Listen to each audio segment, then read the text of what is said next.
এরকম মাছ হবে ছোটো ছোটো।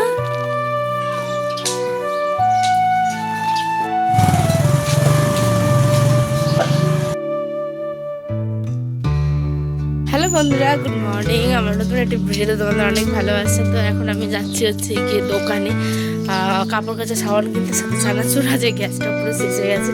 তো ভাবলাম চলো মুদিদের গ্রামের ছোট্টখাট্টো দোকান আছে তো আজ দেখো কত কিছু থাকে এই দোকানে, অনেক বাচ্চাদের আর কি খাওয়ার আর কি। আর একটা দিয়ে দাও ডালমা।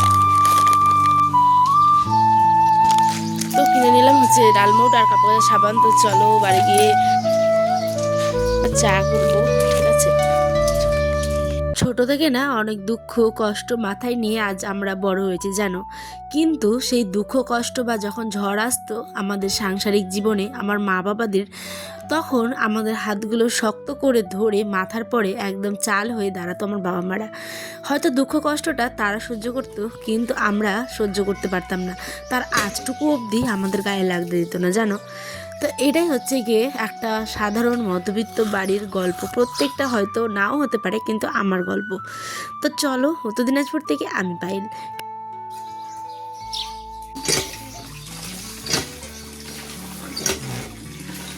দিনটা ছিল রবিবার।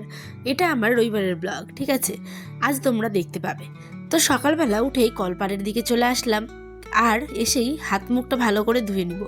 কারণ সকালবেলা না মোটরের জলটা প্রচণ্ড পরিমাণে ঠান্ডা থাকে, তাই কলের এই গরম গরম জল দিয়ে কাজগুলো করতে কোনো অসুবিধা হয় না। তাই ছুটে চলে আসি এই কলপাড়ে। এখন আমাদের বাড়িঘর যেহেতু হয়নি, মানে সেপারেট হয়নি, এগুলো বহু পুরনো কল চাটাল, বহু পুরনো বাড়ি আমার শ্বশুরমশাইয়ের তৈরি।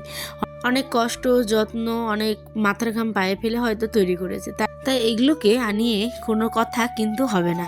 মানুষের পরিশ্রমের যেটাই হোক না কেন সেটাই খাঁটি। তো যাই হোক, চলো আমি আসলাম হচ্ছে গিয়ে এই যে কাপড় ধুতে। বেশি না, 2-3টে কাপড় ছিল, তো সকালে চলে আসলাম কাপড় ধুতে। এদিকে দেখো আমাদের ঘর ভেঙে দিল বাড়ির, মানে বাড়ির যে কালু লালু যেখানে থাকতো আমাদের, তো সেইখানেরই গোয়ালঘরটা আর কি ঠিক করবে।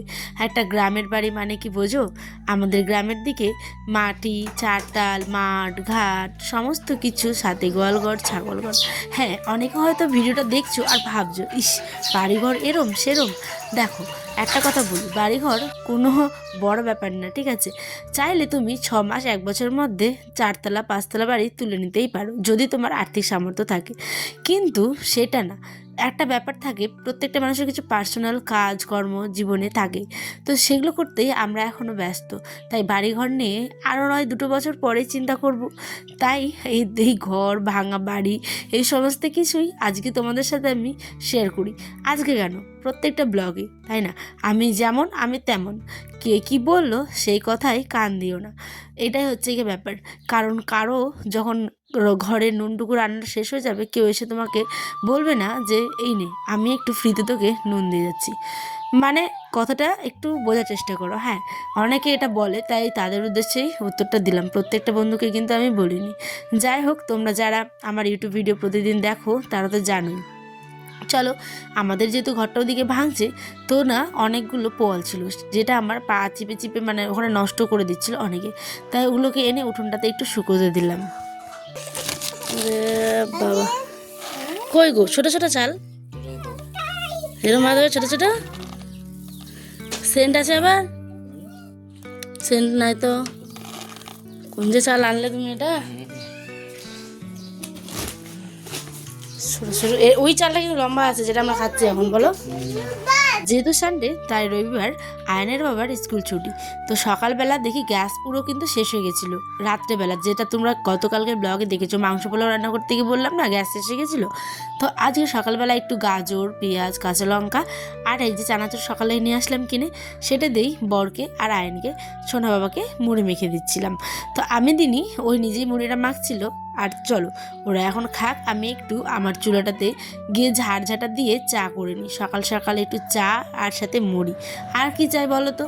এই যে এইটা ছোট্ট একটা উনুন আমি দিয়ে রেখেছি, পাশেরটাতেও দিয়েছি আমি, কিন্তু ওটাতে রান্না হয় না, ছোট্ট এটাতেই রান্না করি।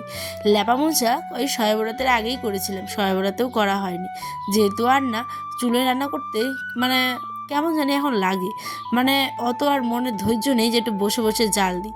তো যাই হোক, বিপদে পড়েছি, তো এখন তো চাটা এখানেই করতে হবে।